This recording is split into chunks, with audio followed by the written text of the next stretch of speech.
Pengacara Arsin bohong, warga tuding Kades Kohot punya Rubicon setelah menjabat. Kepala Desa Kohot, Arsin, menjadi sorotan setelah berdebat dengan Menteri Agraria dan Tata Ruang, ATR, Kepala Badan Pertanahan Nasional, BPN, Nusron Wahid. Kala itu, Arsin ngotot menyebut bahwa lahan pagar laut di kawasan tersebut dulunya merupakan bekas daratan yang kemudian mengalami abrasi. Karena pernyataannya ini, Arsin disebut membela pagar laut. Nama Arsin kemudian menjadi perbincangan, salah satunya di platform media sosial X. Arsin bahkan disebut sebagai kepala desa miliarder dan memiliki sejumlah mobil mewah, salah satunya Jeep Wrangler Rubicon. Kuasa hukum Arsin, Yuniar, buka suara soal kepemilihan kendaraan mewah Kades Kohot. Dijumpai awak media pasca terjadinya perdebatan antara Arsin dengan Nusron, Yuniar menegaskan kliennya memiliki kendaraan pribadi sejak belum jadi kepala desa.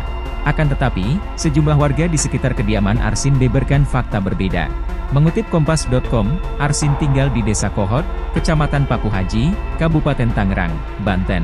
Pada Selasa, 28 Januari 2025, di saat Arsin sedang tidak ada di rumah, tidak tampak mobil Rubicon, hanya ada mobil Honda Civic VEC berwarna putih dan satu mobil dinas Xenia. Selain mobil, ada juga 4 sepeda motor yang juga parkir di garasi. Kabar Arsin memiliki sejumlah kendaraan seperti yang beredar di media sosial dibenarkan oleh warga Kohot, Heri. Rumahnya seperti showroom motor, kata Heri. Dia bercerita bahwa Arsin mengoleksi sejumlah kendaraan tidak lama setelah dilantik menjadi kepala desa Kohot pada tahun 2021. Dia juga diketahui memiliki Rubicon saat awal-awal menjabat sebagai Kades.